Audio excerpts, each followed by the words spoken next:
Hey, Back to Basics fans, it's TJ here from Fat Kings TV, coming to you with Mind Week. And this week we are talking about self-love, loving others, self-esteem, and vanity.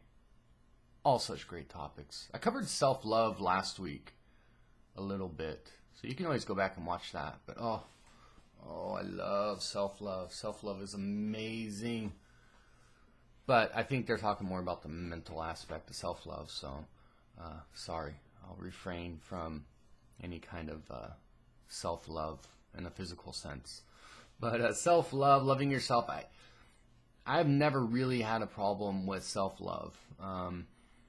I've always felt love for myself.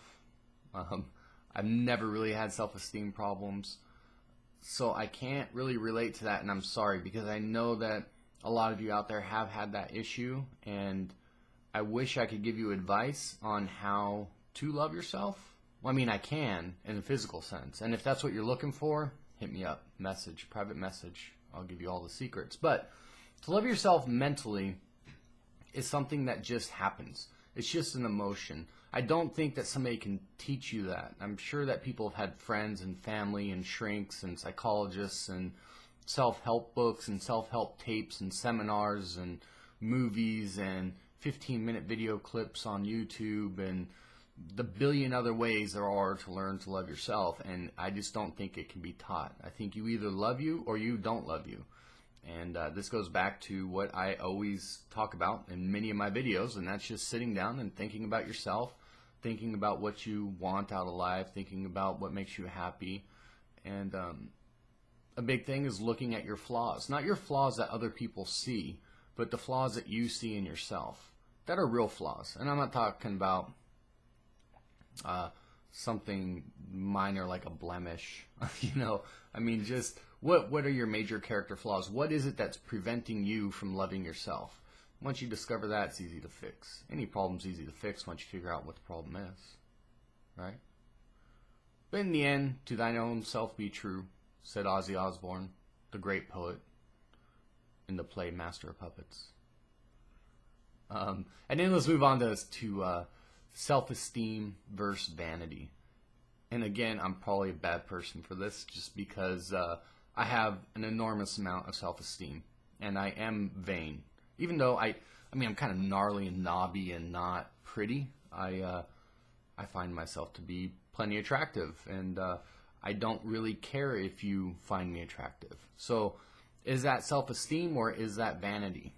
It's hard to say. There's a fine line. To me, self-esteem is just having confidence in yourself. Vanity is taking self-esteem and adding cockiness and arrogance, and then you have vanity.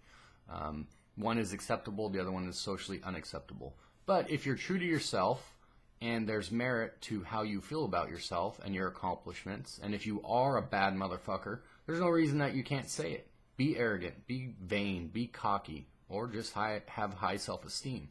There's no right or wrong way to live life whenever it comes to you. When it comes to other people, how you treat other people, laws and such, you do have to live life a certain way. But when it comes to just yourself and your self-esteem and what you think of yourself, there is no right or wrong.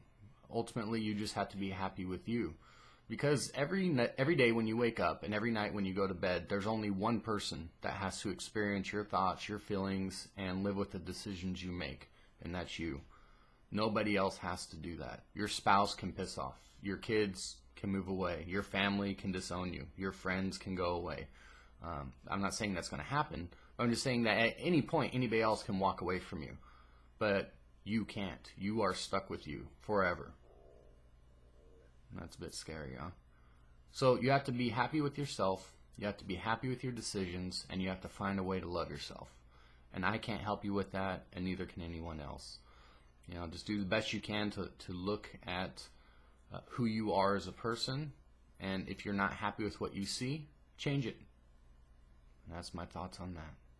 So, remember, the journey doesn't stop till you do, and I'll see you next time.